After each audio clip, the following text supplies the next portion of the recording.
Hi friends, ಎಲ್ಲರಿಗೂ ನಮಸ್ತೆ. ನಾನು Revathi. Welcome back to our recipes. ಎಲ್ಲರೂ ಹೇಗಿದ್ದೀರಾ? ನಾನು ಚೆನ್ನಾಗಿದ್ದೀನಿ, ನೀವು ಕೂಡ ಚೆನ್ನಾಗಿದ್ದೀರಾ ಅಂತ ಅಂದ್ಕೊತೀನಿ. ಇವತ್ತು ನಾವು ಬೇಕ್ರಿದು ಸ್ಟೈಲಲ್ಲಿ ಎಗ್ ಪಫ್ ಮಾಡೋದು ಹೇಗೆ ಅಂತ ನೋಡೋಣ. ಮಕ್ಕಳಿಗೆಲ್ಲ ತುಂಬ ಇಷ್ಟ ಆಗುತ್ತೆ, ಮಕ್ಕಳಿಗೇನು ದೊಡ್ಡವ್ರಿಗೆ ಇಷ್ಟ ಆಗುತ್ತೆ. ಮಕ್ಕಳಿಗೆ ಕೇಳಬೇಕಾ? ತುಂಬ ಸುಲಭನಾಗಿ ಮನೇಲಿರೋ ಇಂಗ್ರೀಡಿಯೆಂಟೇ ಯೂಸ್ ಮಾಡಿಕೊಂಡು ಪರ್ಫೆಕ್ಟ್ ಆದಂಥ ಎಗ್ ಪಫ್ ಮಾಡೋದು ಹೇಗೆ ಅಂತ ನೋಡೋಣ ಬನ್ನಿ. ಕೆಲವು ಸಾಮಗ್ರಿಗಳು ಸಾಕು. ಬೇಗ ಒಂದು ಅರ್ಧ ಗಂಟೆ 20-25 ನಿಮಿಷದಲ್ಲೆಲ್ಲ ಮಾಡ್ಬೋದು. ಅದಕ್ಕೆ ನಾನಿಲ್ಲಿ 1 ಬೌಲಷ್ಟು ಮೈದಾ ಹಿಟ್ಟನ್ನು ತೊಗೊಂಡಿದ್ದೀನಿ. ಅದಕ್ಕೆ 2 ಚಿಟಿಕೆ ಉಪ್ಪು, 2 ಸ್ಪೂನಷ್ಟು ಎಣ್ಣೆ ಹಾಕ್ಕೊಂಡು ಮೃದುವಾಗಿ ಕಲಿಸ್ಕೊಬೇಕು. ಸ್ವಲ್ಪನೇ ನೀರು ಸೇರಿಸ್ಕೊಂಡು ಚಪಾತಿ ಹಿಟ್ಟಿಗಿಂತ ಮೃದುವಾಗಿ ಕಲಿಸ್ಕೊಳ್ಳಿ.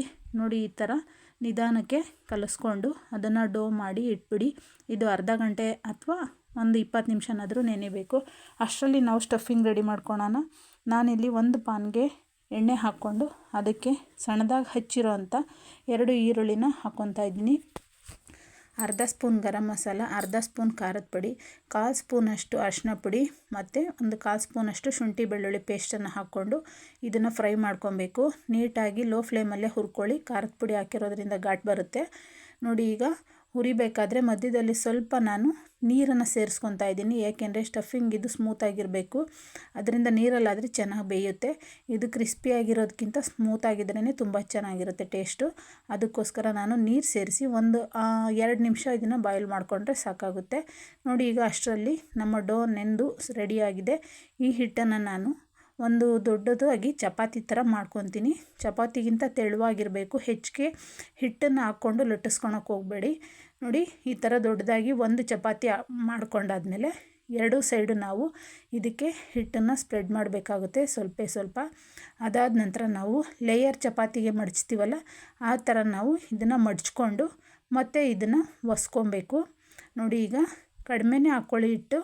ಒಸ್ಕೊಂಡು ದೊಡ್ಡದಾಗಿ ಇದರಲ್ಲಿ ಕೂಡ ನಾವು ಎಷ್ಟು ಸಾಧ್ಯನೋ ಅಷ್ಟು ತೆಳುವಾಗಿರೋಂಥ ಒಂದು ದೊಡ್ಡ ಚಪಾತಿಯನ್ನು ಮಾಡ್ಕೊಬೇಕು. ಇದು ಲೇಯರ್ ಬಂದರೆ ಒಳಗಡೆ ಚೆನ್ನಾಗಿರುತ್ತೆ. ಅದು ಫ್ರೈ ಮಾಡಿದಾಗ ಗರಿಗರಿಯಾಗಿ ಲೇಯರ್ಸ್ ಎಲ್ಲನೂ ತುಂಬ ಟೇಸ್ಟಿಯಾಗಿ ಬರುತ್ತೆ. ಆದ್ದರಿಂದ ನಾವು ಲೇಯರ್ ಚಪಾತಿ ಒಸ್ಕೊಳೋ ಥರನೇ ಒಸ್ಕೊಬೇಕು. ನೀವು ಮಧ್ಯೆ ಬೇಕಾದರೆ ಎಣ್ಣೆ ಕೂಡ ಸ್ಪ್ರೆಡ್ ಮಾಡ್ಕೊಬೋದು. ನಾನಿಲ್ಲಿ ಬರೀ ಹಿಟ್ಟನ್ನು ಮಾತ್ರ ಸ್ಪ್ರೆಡ್ ಮಾಡ್ಕೊಂಡಿದ್ದೀನಿ. ನೋಡಿ, ದೊಡ್ಡದಾಗಿ ಒಂದು ಚಪಾತಿ ಒಸ್ಕೊಂಡಾದ್ಮೇಲೆ ನೀವು ಎಷ್ಟು ಪಫನ್ನು ರೆಡಿ ಮಾಡಬೇಕಾಗಿರುತ್ತೋ ಅಷ್ಟು ಸ್ಲೈಸಸನ್ನು ಈ ಥರ ಸ್ಕ್ವಯರ್ ಶೇಪಲ್ಲಿ ಕಟ್ ಮಾಡ್ಕೊಬೇಕಾಗುತ್ತೆ. ಏಕೆಂದರೆ ಒಂದು ಮೊಟ್ಟೆ ಇಡಿಸೋಷ್ಟು, ಅರ್ಧ ಮೊಟ್ಟೆ ಇಡಿಸೋಷ್ಟು ನಾವು ಇಲ್ಲಿ ಅಗಲ ನಾವು ತೊಗೊಬೇಕಾಗುತ್ತೆ. ನೋಡಿ, ನಾನೀಗ ಸ್ಟಫಿಂಗನ್ನು ಇಡ್ತಾ ಇದ್ದೀನಿ. ನೀವು ಇದಕ್ಕೆ ಆಲೂಗಡ್ಡೆ ಕೂಡ ಸೇರಿಸ್ಕೊಬೋದು ಮ್ಯಾಶ್ ಮಾಡಿ, ಅಥವಾ ನಿಮಗೇನು ಬೇರೆ ಬೇಕು ಅನಿಸುತ್ತೋ ಕ್ಯಾಪ್ಸಿಕಮ್ ಆ ಥರದ್ದನ್ನು ಇಡ್ಬೋದು. ಬೇಯಿಸಿರೋ ಅಂಥ ಮೊಟ್ಟೆನ ನಾನು ಅರ್ಧಕ್ಕೆ ಕಟ್ ಮಾಡಿ ಈಗ ಸ್ಟಫಿಂಗ್ ಮೇಲೆ ಇಟ್ಟು ನೋಡಿ ಈ ಥರ ಫೋಲ್ಡ್ ಮಾಡ್ಕೊತಾ ಇದ್ದೀನಿ. ಇದನ್ನು ನಾನು ಪ್ಯಾಚ್ ಮಾಡೋದಕ್ಕೆ ಒಂದು ಸ್ವಲ್ಪ ಮೈದಾ ಹಿಟ್ಟು ಮತ್ತು ಎಣ್ಣೆ ಮಿಶ್ರಣನ ತೊಗೊಂಡಿದ್ದೀನಿ. ಅದು ಕ್ಲಿಪ್ಪಿಂಗ್ ಮಿಸ್ ಆಗಿದೆ, ಸಾರಿ. ನೋಡಿ, ಈಗ ಈ ಥರ ಪ್ಯಾಚ್ ಮಾಡಿ ಎಲ್ಲ ಕಡೆ ಫೋಲ್ಡ್ ಮಾಡ್ಕೊಂಬಿಡಿ. ನಂತರ ಅದನ್ನು ನಾವು ಫ್ರೈ ಮಾಡೋದಕ್ಕೆ ಸರಿಯಾಗುತ್ತೆ.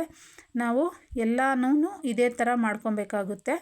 ಒಂದೊಂದೇನೆ ನಾವು ಒಂದೊಂದು ಸರಿ ಫ್ರೈ ಮಾಡೋಕ್ಕಾಗಲ್ಲ. ಈ ಥರ ಎಲ್ಲನೂ ಒಟ್ಟಿಗೆ ಮಾಡಿಟ್ಕೊಂಡ್ರೆ ಫ್ರೈ ಮಾಡೋದಕ್ಕೆ ಈಸಿ ಆಗುತ್ತೆ. ನೋಡಿ, ಇಲ್ಲಿ ನಾನು ಈ ಥರ ರೆಡಿ ಮಾಡ್ಕೊಂಡಿದ್ದೀನಿ.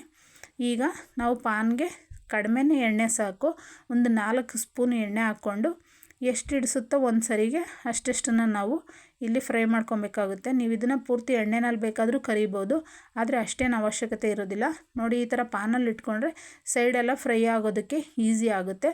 ಈ ಥರ ಫ್ಲಿಪ್ ಮಾಡಿಕೊಂಡು ನಾವು ಯಾವುದಾದ್ರೂ ಸ್ಪೂನ್ ಸಹಾಯದಿಂದ ಹಿಡ್ಕೊಂಡ್ರೆ ನೀಟಾಗಿ ಸುತ್ತು ಬೇಯುತ್ತೆ. ಈಗ ಎಗ್ ಪಫ್ಫು ನಮಗೆ ರೆಡಿಯಾಗಿದೆ. ನೋಡಿ, ಇದೇ ಥರ ನಾವು ವೆಜ್ ಪಫ್ ಕೂಡ ರೆಡಿ ಮಾಡ್ಕೊಬೋದು.